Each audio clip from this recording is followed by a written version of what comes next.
Bonsoir, soyez les bienvenus dans 28 minutes. Merci de votre fidélité et à vous aussi, mes camarades merveilleux autour de la table. Bonsoir Elisabeth. L'actualité internationale, c'est le raz-de-marée électoral du parti de la première ministre japonaise, Sanae Takaichi, très conservatrice et très nationaliste. Après une dissolution anticipée qui a eu lieu fin janvier, elle a triomphé aux législatives de dimanche dernier. 我が国の平和と独立、領土、領海、領空、そして国民の皆様の命と安全を守り抜いてまいります。挑戦しない国に未来はありません。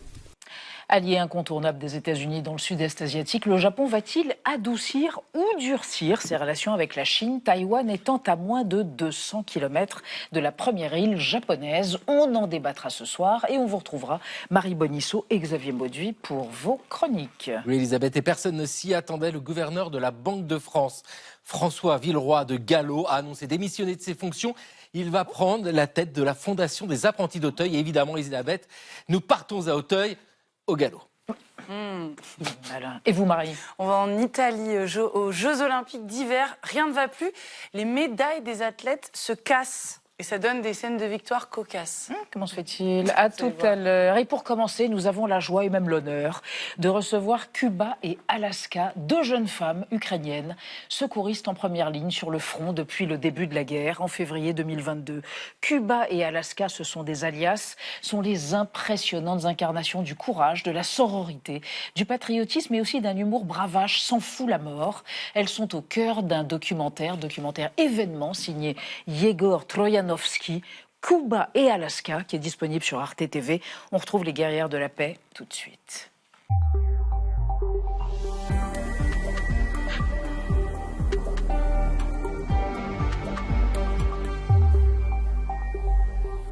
Et nous sommes en présence de Cuba et Alaska, les deux héroïnes du documentaire qui sera diffusé le 26 février sur Arte. Blonde, brune, ce sont des pseudonymes. Alaska, votre vrai prénom est Alexandra. Pourquoi vous êtes-vous fait surnommer Alaska? Parce que vous êtes givrée, c'est ça? J'ai pas choisi, en fait. C'était la manière dont on m'a appelée bien avant la guerre. Et quand je parle de la guerre, je parle de l'année 2014. C'était comme ça, voilà. C'était la vie. Oui, en effet, on ne connaissait pas avec Alaska à l'époque, mais bien avant, on était déjà Cuba et Alaska. Voilà, c'est ça l'histoire. Personne n'imaginait pas ces prénoms ni pour le film. C'est juste notre histoire, nos vies. Et vous, pourquoi votre surnom est-il Cuba? Comme l'île?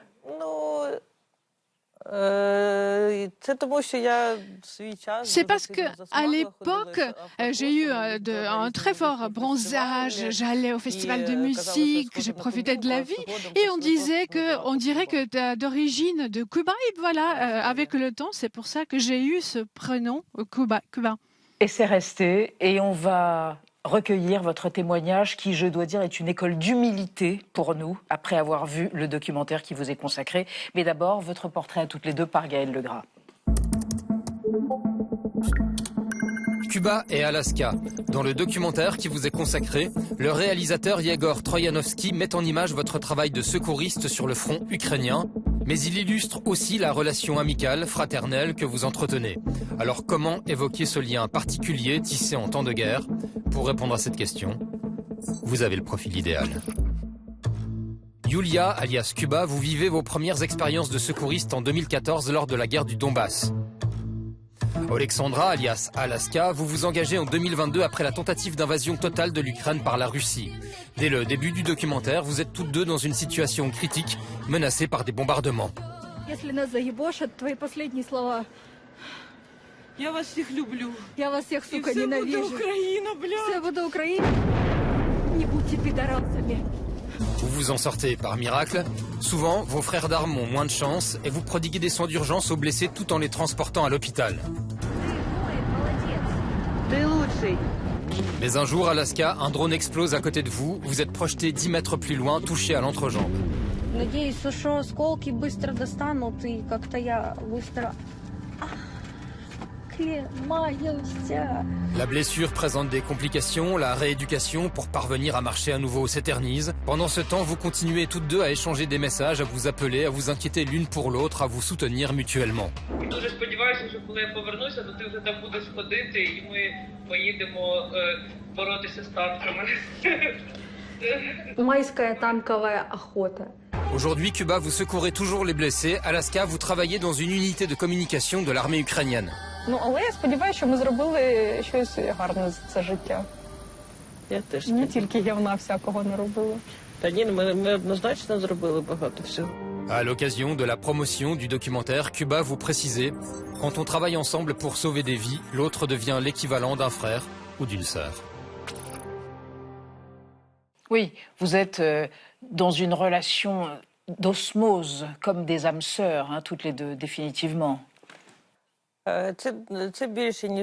Oui, c'est même plus que l'amitié, puisque c'est qu'à la guerre qu'on peut avoir ce lien qui est très fort et on peut ressentir cette sororité. Et les gens qui n'ont pas vécu la guerre n'arrivent pas à comprendre cette expérience, puisque quand on fait l'amitié, on a besoin du temps, des intérêts en commun et certaines coïncidences aussi. Mais afin de devenir co-sœurs, les sœurs d'armes dans la guerre, il suffit parfois une seule journée afin de comprendre que vous pouvez faire confiance à cette personne et même lui confier votre propre vie. Alaska, il y a un moment très étonnant dans le documentaire où vous expliquez à quelqu'un que si vous vous êtes engagé et que vous êtes allé au front pour être secouriste, c'est pour votre cul. Et c'est pas par amour inconditionnel de l'Ukraine, mais c'est parce que vous voulez vivre dans ce pays. C'est une manière extraordinaire de démystifier cet engagement et la grandeur de cet engagement. J'ai juste envie de vivre ma vie habituelle. J'ai envie de me balader avec mon chien dans mon quartier, dans ma ville. J'ai envie de boire du café dans mon café préféré et de regarder mon pays fleurir, développer, avancer. J'ai juste envie de vivre ma propre vie. Et afin de vivre ma propre vie tant que je veux, je dois faire quelque chose. Mais vous étiez prête à donner votre vie pour vivre votre vie, néanmoins, jusqu'au sacrifice? Non, je dirais pas que c'est le sacrifice, c'est très logique. J'ai envie de vivre la vie que j'ai envie de vivre. Et aujourd'hui, quand l'Ukraine est attaquée par la Russie, je ne peux pas vivre la vie comme je veux. Et afin d'arriver à ce que je veux, je dois faire quelque chose. En plus, quand tu ne te défends pas, c'est encore la plus grande menace pour ta vie. C'est tout à fait logique. Et comme Alaska vous a dit, en France, les gens vivent à la française, la cuisine française, il parle français et il prend plaisir de tout ça. Et personne ne veut pas priver de cette vie en France. Et non, en Ukraine, pareil, on a envie de manger des plats ukrainiens, de lire la littérature ukrainienne, de parler l'ukrainien. Mais la Russie veut nous priver de cette possibilité. C'est pour ça qu'on devra se battre pour cette possibilité. Et Cuba, il y a ce rire tonitruant, très communicatif dans ce documentaire qui reste sombre. L'humour, c'est un bouclier pour vous quand vous allez sur le terrain de la guerre? Je pense que c'est vraiment une manière à moi, c'est mon psychique qui a choisi cette manière avant de me protéger contre la guerre, mais ça ne veut pas dire que je suis aussi joyeuse tout le temps. Comme Alaska dit, il dit bah, t'es un peu problématique quand même, toi, et je dirais que c'est vrai.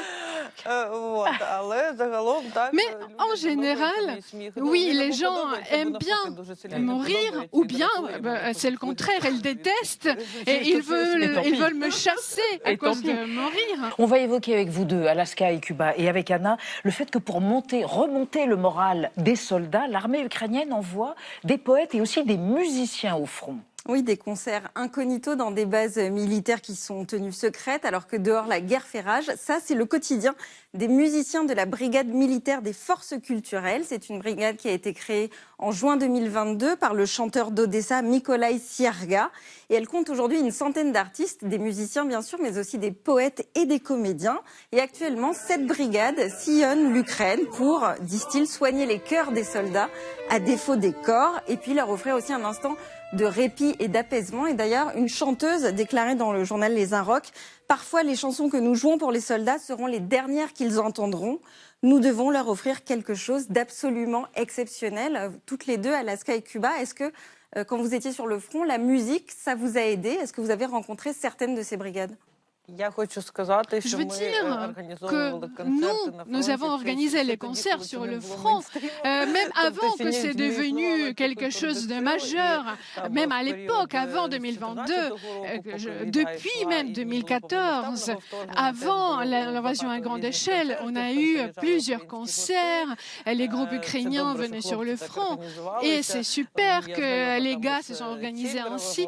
Et moi, je connais Alexandre Tchemberov, et d'autres artistes qui organisent ces concerts. C'est extrêmement important puisque l'art toujours soutient les gens dans n'importe quelle époque. Et ce qui est important, c'est que ça soit organisé d'une manière sécure, pour que les gens se sentent en sécurité. Et sinon, c'est génial quand vous avez cette possibilité d'écouter la musique et d'avoir un peu de joie.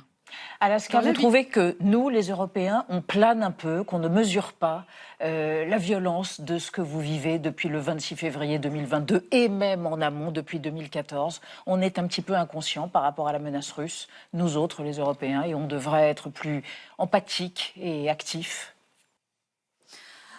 Moi, je pense que l'Europe nous soutient énormément et c'est grâce aux Européens que nous arrivons à tenir le coup, que nous arrivons à nous défendre. Et nous voyons à quel point les Européens sont là pour nous, mais j'aimerais que ça soit plus d'aide, plus de soutien, puisque certaines personnes, ils font l'abstraction, ils ont une sorte de barrière psychologique, ils n'ont pas envie de voir la réalité de guerre et ils voient pas ce que se passe en Ukraine afin d'éviter tout traumatisme. Mais il faut comprendre que la Russie ne va jamais arrêter. Ils le disent ouvertement depuis longtemps. Et si l'Ukraine tombe, la Russie va avancer plus loin. C'est pour ça que les Européens ont besoin, même ceux qui sont en train d'ignorer la situation, il faut s'engager, il faut être attentif, puisqu'il s'agit de la sécurité non seulement de l'Ukraine, mais de tout le monde civilisé. Oui, je pense que le problème, c'est non pas parce que les Européens ne sont pas assez empathiques, non, c'est parce qu'ils aperçoivent cela comme le soutien aux Ukrainiens. Mais il faut comprendre qu'en aidant l'Ukraine, c'est à eux-mêmes qu'ils aident. Alors, il faut comprendre, c'est pas l'aide à l'Ukraine, c'est l'aide à l'Europe, puisque c'est l'Ukraine qui défend l'Europe en ce moment. Et je pense qu'il faut vraiment... voilà, je compare toujours cela à la période d'avant la grande invasion.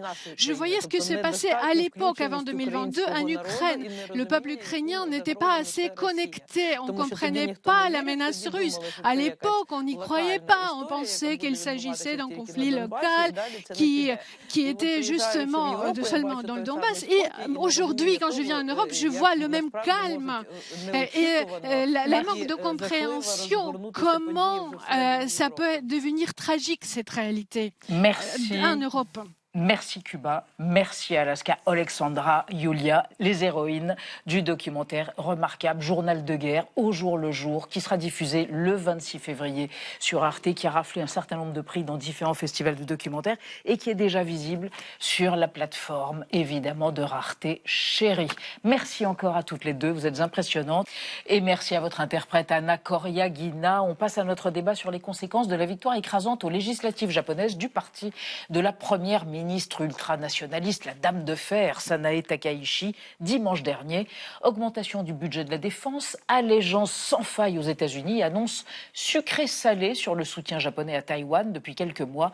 Notre débat sur le rôle du Japon en Asie-Pacifique après la mise au point d'Amira Swilem.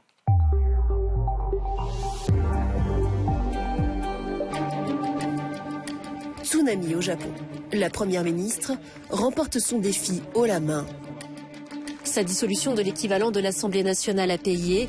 Son camp rafle la mise dimanche soir. Elle annonce la couleur aussitôt. Nous protégerons avec fermeté la paix et l'indépendance de notre nation, son territoire, ses eaux territoriales et son espace aérien, ainsi que la vie et la sécurité de tous nos citoyens. Un pays qui ne relève pas les défis n'a pas d'avenir. Des résultats inédits depuis la Seconde Guerre mondiale. Déjà surnommée la Dame de Fer du Japon, Sanae Takaichi, batteuse à ses heures perdues, soulève les passions au Japon. Cette ultranationaliste assumée devrait en profiter pour faire avancer ses dossiers phares. Elle est déterminée à investir dans la défense nationale japonaise.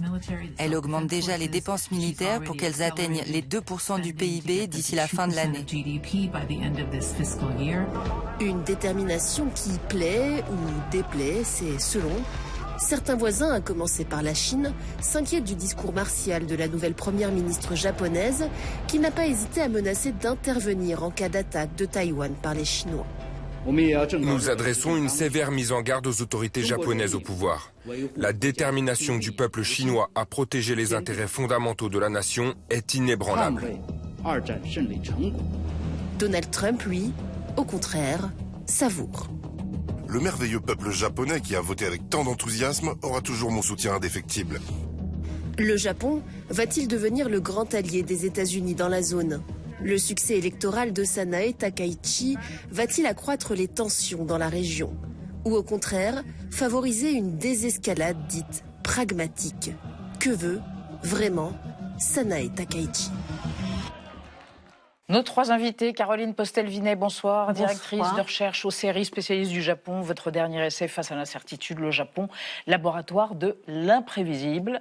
Selon vous, le Japon a compris qu'il ne pouvait pas faire totalement confiance aux États-Unis de Donald Trump. Sanae Takaichi a donc pour projet de devenir autonome, en tout cas sur le plan sécuritaire. À côté de vous, Sophie Boisseau du Rocher, bonsoir, géopolitologue spécialiste de l'Asie du Sud-Est. Vous avez publié L'Asie-Pacifique, nouveau centre du monde, coécrit avec Christian Léchervy. Selon vous, dans un contexte où les pressions chinoises sont de plus en plus virulentes, le réarmement japonais peut être perçu comme un contrepoint dans la région. Et à côté de vous, Pierre Grosser, bonsoir. Vous êtes professeur d'histoire à Sciences Po Paris. Vous avez publié Histoire mondiale des relations internationales de 1900 à nos jours. C'est votre dernier essai. Et selon vous, le Japon craint surtout un encerclement de Taïwan par la Chine.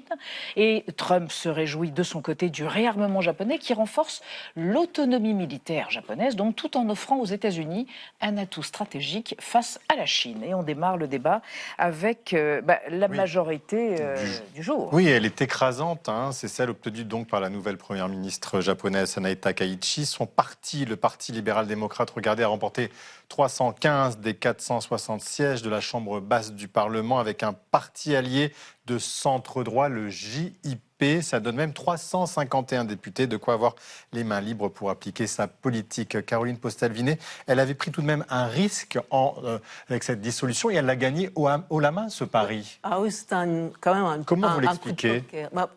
Plein de choses. D'abord, c'était très court, la campagne. Donc l'opposition n'a pas eu le temps. C'est ça. Oui, l'opposition qui était en pleine recomposition, elle s'est absolument pas réussi à se placer. Ça, c'est quand même numéro un. D'accord. Numéro un. Ensuite, du coup, ça laissait plus de place pour Takaichi.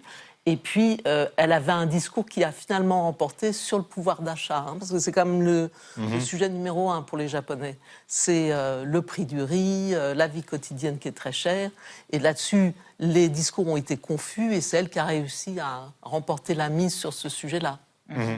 Sophie Boisseau du Rocher, on dit d'elle que c'est une Thatcher asiatique, d'ailleurs elle se revendique de l'ancienne première ministre britannique, parce que notamment elle veut remettre en cause la Constitution sur le recours aux armes. On va voir l'article 9, le peuple japonais renonce à jamais à la guerre en tant que droit souverain de la nation ou à l'usage de la force. C'est ça aussi qui fait que on peut la comparer à cette ancienne Première ministre britannique ? Alors, moi, il me semble que ce qui est important, c'est qu'elle a un discours qui est clair. Alors, il manque de nuances, certainement, et il sera certainement, dans les faits, beaucoup plus nuancé, mais en tout cas, le message important passe, et il est que le Japon ne peut peut-être plus rester dans le contexte actuel, dans cette situation pacifique, et que c'est même risqué, peut-être, pour les intérêts nationaux du Japon. Et ça, c'est un discours qui passe bien, parce que tout le monde sent, dans la région, cette émergence chinoise, ou ce développement chinois comme à la fois une opportunité, mais également une menace. Et il faut réagir, il faut s'adapter. Et donc là, elle a eu un discours qui était très clair et qui a été très apprécié, effectivement, par les électeurs. Et alors, éventuellement, toucher à la Constitution et transformer le Japon en pays non pacifiste ? Alors, non pacifiste, alors il faut changer d'histoire. Bien voir, effectivement, c'est quand même une constitution tout à fait originale, avec un texte qui est calqué sur une déclaration de 1928 qui avait été normalement signée par beaucoup de pays, mais qui n'a pas empêché la deuxième guerre mondiale. Ça fait quand même très longtemps qu'on parle de la révision de cet article-là. Celui qui a été pendant très longtemps le grand patron de son parti, Shinzo Abe, en avait déjà parlé. L'ancien Premier ministre, dont l'ombre, même s'il a été assassiné, est encore extrêmement présente. Et il faut bien voir qu'il n'y a pas une majorité, enfin c'est une très courte majorité qui serait d'accord pour une révision, mais comment la faire, sous quelle forme? D'abord, constitutionnellement, c'est compliqué. Et ensuite, on sait qu'au Japon, souvent, on contourne un peu, par exemple, sur les lois de l'immigration, des choses comme ça, par rapport, on ne fait pas des très grandes lois, très visibles, très claires, on a tendance plutôt à contourner. Donc on peut imaginer un contournement, mais je ne pense pas qu'elle ait été élue sur l'article 9. Ça a été rappelé, bien d'autres facteurs. Je pense qu'il y a quand même une chose à rappeler, c'est quand même que ce parti, depuis... Le PLD, depuis... D'abord, il est au pouvoir depuis 1955, mais il était vraiment en très mauvais état ces derniers temps. Et on disait, il n'y a pas de leadership. Donc elle a ressuscité ce parti. Et c'est vraiment un étonnement considérable de voir une majorité, on dirait en France, bleu horizon. Oui, Caroline Postel-Vinet. Mais est-ce que le Japon a les moyens d'augmenter ses dépenses militaires, 49 milliards d'euros, donc 2% du PIB, et d'autre part, a-t-elle l'intention, peut-elle doter le Japon de l'arme nucléaire, ou ça reste un tabou majeur? L'arme nucléaire, certainement pas. Du fait de l'histoire? Oui, de fait d'avoir Nagasaki. Voilà, par exemple, et que vraiment la majorité de la population est contre, et que mais aussi on a un traité international de non-prolifération que le Japon a signé. Enfin, il y a toutes sortes, les conditions ne sont pas réunies du tout. En revanche, le fait qu'on en parle, moi je suis très frappée parce qu'on me parle beaucoup depuis l'élection de Takaichi, enfin je parle à toutes sortes de gens, mais c'est vraiment si vous voulez, c'est le répertoire chinois, ça. C'est de dire, c'est-à-dire les Chinois sont très bons en ingérence, ils sont très bons en interférence. Et nous, avec les meilleures intentions du monde, on ressort quand même un peu les arguments. Attention, les Japonais, ça va être... oui, ils n'ont pas changé depuis 1935, c'est une puissance agressive, et ils vont avoir la bombe, c'est sûr. Enfin, la Corée du Nord va peut-être avoir la bombe. Le Japon, certainement pas, quoi. Je veux dire. Mais ce que je veux dire, c'est que ce que j'entends, moi, ça fait quand même... Depuis octobre, j'étais au Japon en octobre, et maintenant, en revenant ici, j'entends toujours les mêmes questions, et je me dis, mais quelle coïncidence, ça ressemble tellement à ce que disent les Chinois, quoi. Il y a quelque chose là qui m'interpelle. D'accord, l'imprégnation d'un narratif chinois par rapport à ça. Alors justement, on va regarder une archive qui va vous intéresser à propos des relations entre le Japon et la Chine qui sont conflictuelles depuis les années 40 et bien avant. Même la colonisation japonaise avait engendré un exode massif de Chinois. Archive datée de 1944. Keilin, ville de 100 000 habitants, est menacée par les Japonais dans leur avance en Chine méridionale. Le gouvernement de Chungking ordonne l'évacuation de la ville, mais il ne dispose que de moyens de transport très réduits. Tout ce qui flotte est utilisé. Cependant, pour la plupart, le chemin de fer reste le seul espoir, et ces malheureux préfèrent les souffrances de l'exode à l'occupation japonaise. Enfin, un train entre en gare, et c'est une ruée pour la moindre place.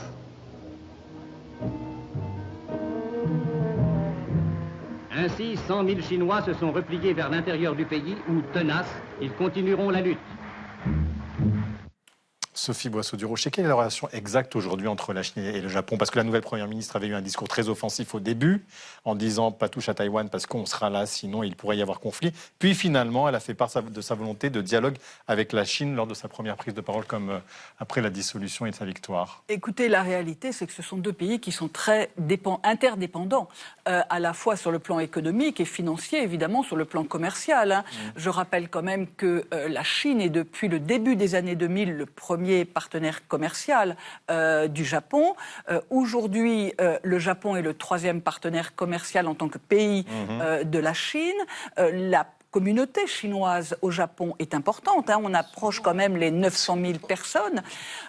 Sur une population de 120 millions d'habitants à peu près. Voilà. Hein, je lisais encore tout à l'heure un chiffre sur les étudiants. Oui. 93% des étudiants étrangers au Japon sont d'Asie du Sud, d'Asie-Pacifique, et 37% sur ces 93 sont chinois. Donc il y a une vraie présence et de vrais liens, si vous voulez, entre les deux pays. Et les touristes, sans compter évidemment les touristes.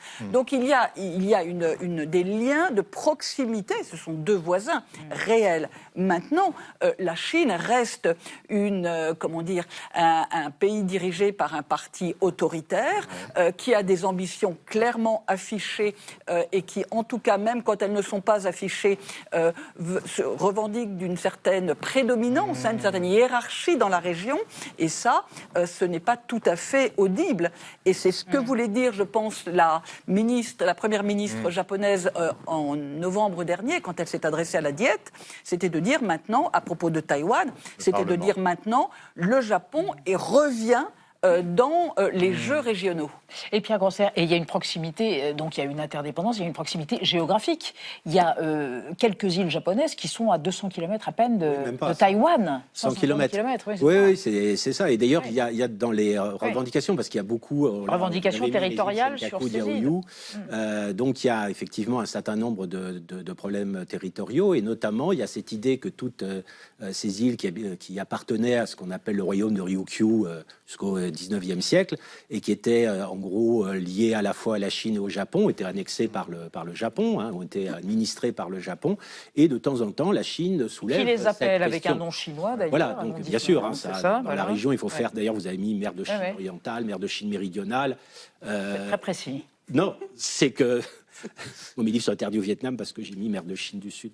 Donc il faut faire très attention avec le vocabulaire qu'on utilise dans la région. D'ailleurs, les Chinois font très attention justement à l'utilisation des cartes, et donc vous serez remerciés, je pense, pour l'utilisation de ce vocabulaire. Non, vous avez montré l'opération Ichigo et donc la fin, 1944, de la guerre. Qui est une guerre donc, que les Chinois appellent la guerre de 14 ans maintenant. Ils appellent aussi ça la grande guerre antifasciste, ce qui permet de mettre le Japon dans la même catégorie que l'Allemagne nazie. C'était puissance de l'Axe. Donc oui, mais en ce moment, si vous voulez, c'est quand même extrêmement intéressant. Et dans le lien avec la Russie, c'est de dire, nous avons combattu ensemble contre le fascisme japonais, et aujourd'hui, c'est le retour du fascisme japonais. Et comme il y a quand même quelques ambivalences, et notamment de cette première ministre à l'égard du passé, eh bien, à chaque fois, on leur met le doigt dedans.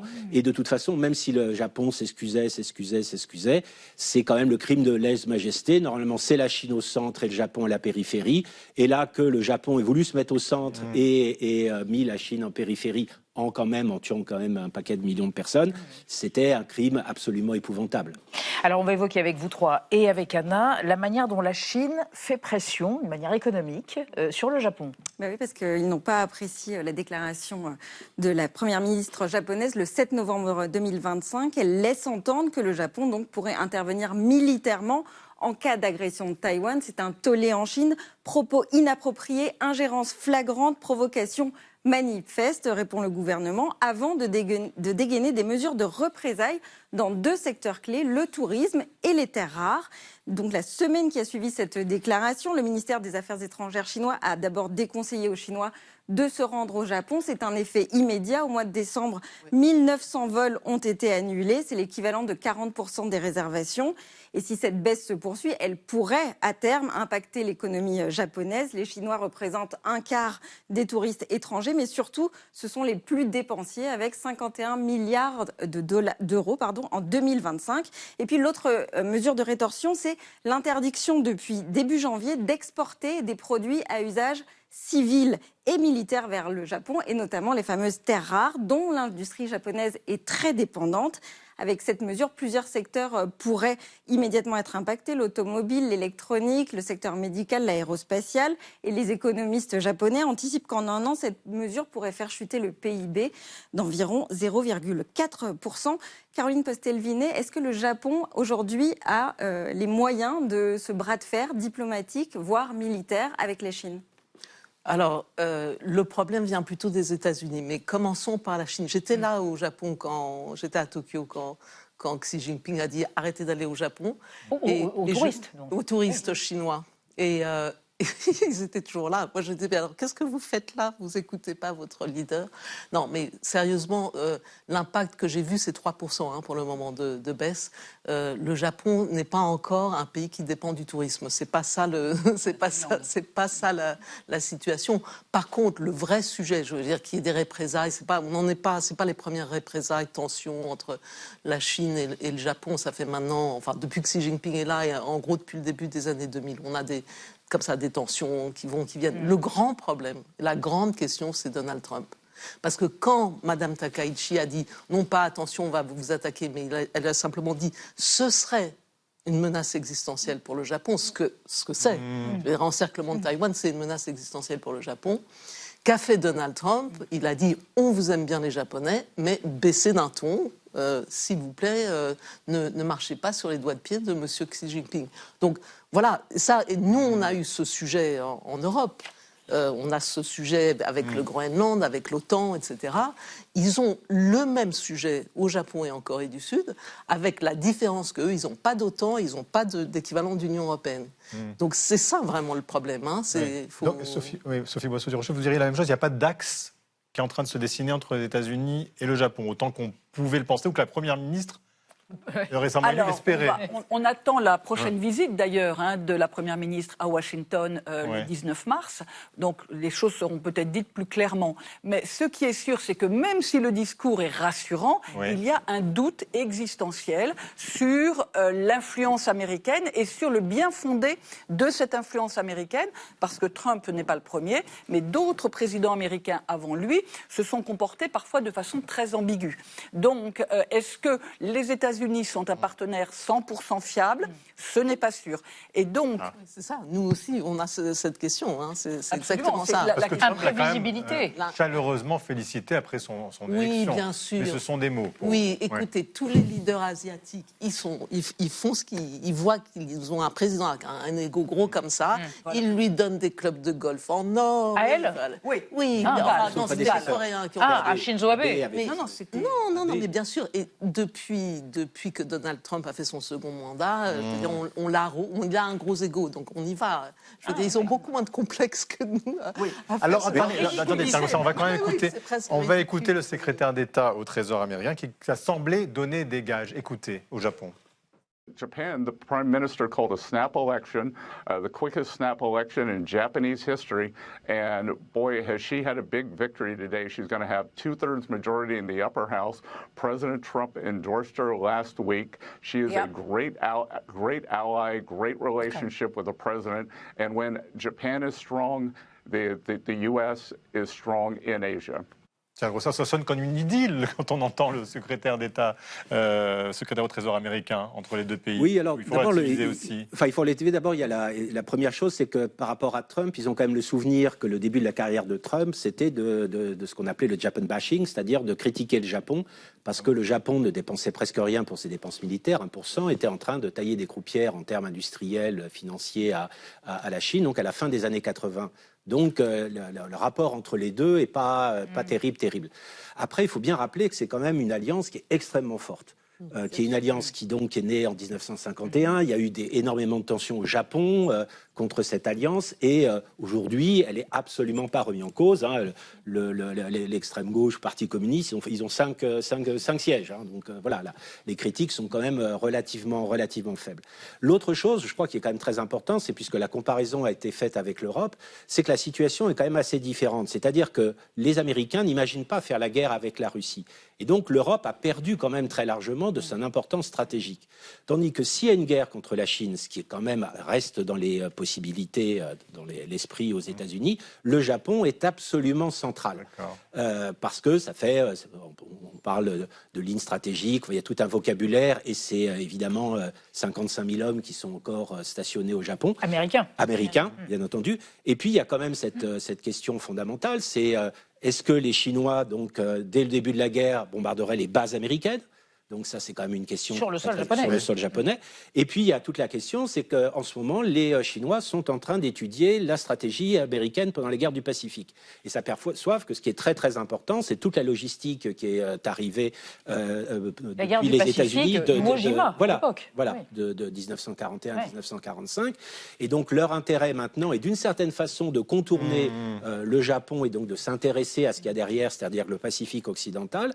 Et donc, pour le Japon, qui a déjà à gérer le problème russe, parce qu'il n'y a toujours pas de traité de paix depuis 1945 entre les deux pays, le problème nord-coréen avec la bombe atomique, et plus personne aujourd'hui visiblement ne conteste la bombe atomique. Plus, si la Chine maintenant est au sud et est à l'est du Japon, ça risque de poser quand même beaucoup de problèmes. Mais Caroline Postel-Vinet, est-ce que l'élection d'une première ministre nationaliste, protectrice d'intérêts, peut réfréner quelque part les velléités expansionnistes de la Chine ou pas du tout? Au contraire, ça peut enflammer la situation et devenir une sorte de nouveau front de guerre froide entre États-Unis et Chine. Vous savez, c'est drôle, moi je lis les news. D'abord, je suis d'accord avec Sophie qu'il y a une interdépendance qu'il ne faut pas sous-estimer, les Chinois sont prudents. Mais je regarde aussi les nouvelles de Taïwan. Et ce qui fait peur aux Taïwanais, c'est pas ça, c'est ce qui se passe en Chine même. Et le fait que Xi Jinping a fait des purges, méga purges, de tout son personnel. De tout son personnel militaire qu'il avait nommé lui-même. Et toute cette agitation est très inquiétante parce que ça fait vraiment fin de règne d'un grand leader, enfin d'un dictateur paranoïaque. Et c'est ça dont ils ont peur. C'est que un règlement de compte intérieur à la Chine va se régler sur le dos de Taïwan. Et ça leur fait peur, vraiment. Vous corroborez ? Absolument, et c'est vraiment vu du Japon, c'est l'imprévisibilité, si vous voulez, de l'autoritarisme de Trump. Maintenant, ce que je constate aussi, c'est que Xi Jinping aime aussi le rapport de force. Hein, et que donc il n'est pas... Madame Takahashi a certainement intégré ce paramètre-là est très clair. À nouveau, on revient toujours à son discours qui est très clair et qui dit maintenant le Japon est une puissance, on arrête le Japan bashing et on revient sur la scène régionale.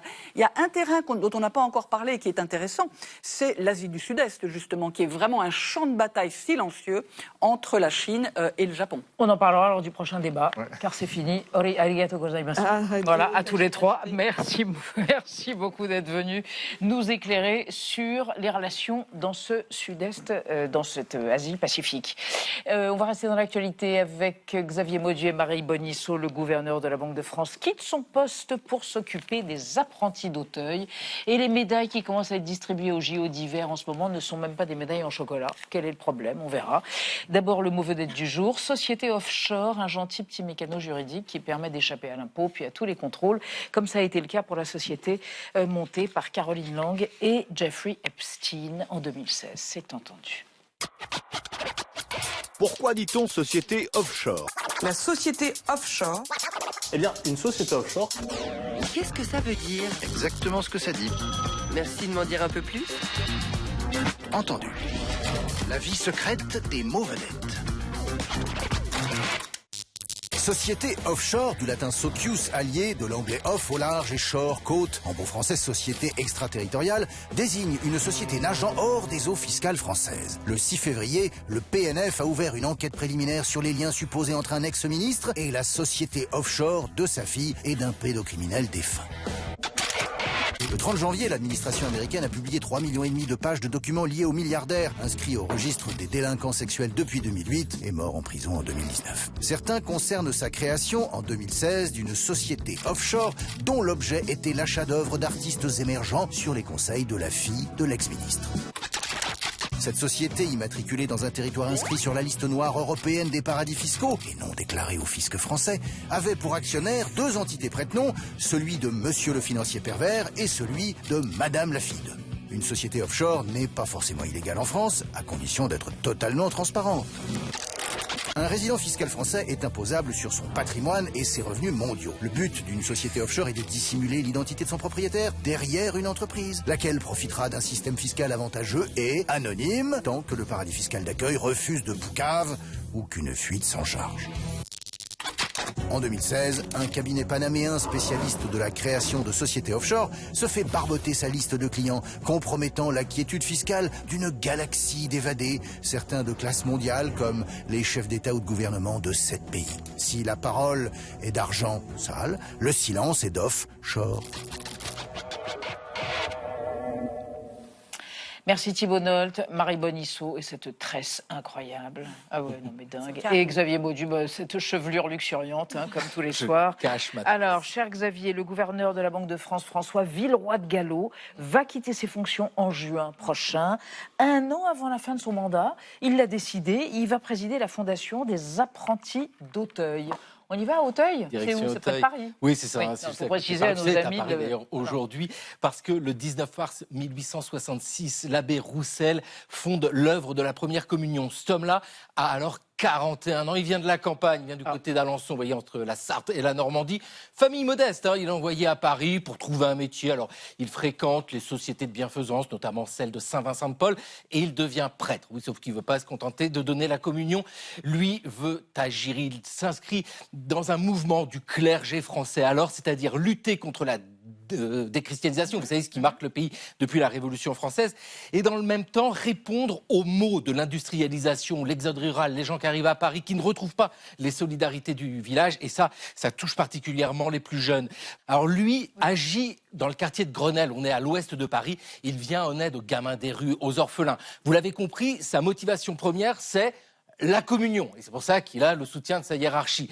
Mais en réalité, il voit beaucoup plus loin, il pense à l'avenir de ces gamins. Il veut leur trouver ou leur donner un travail, c'est ça? Eh oui, c'est ça. Il achète une pauvre bicoque, là, une maison toute délabrée à Auteuil. Alors Auteuil a été rattaché à Paris seulement 6 ans plus tôt, en 1860. Au début, il n'y a que 6 gamins. Il leur apprend à lire, à écrire, à compter, et il leur trouve un apprentissage. Sauf que voilà, avec la guerre franco-prussienne de 1870, avec la Commune de Paris, ce sont des tas de gamins qui se trouvent sur le carreau. Et là, c'est la difficulté. Il faut trouver de l'apprentissage pour tout le monde. Il n'a pas Parcoursup, l'abbé Roussel.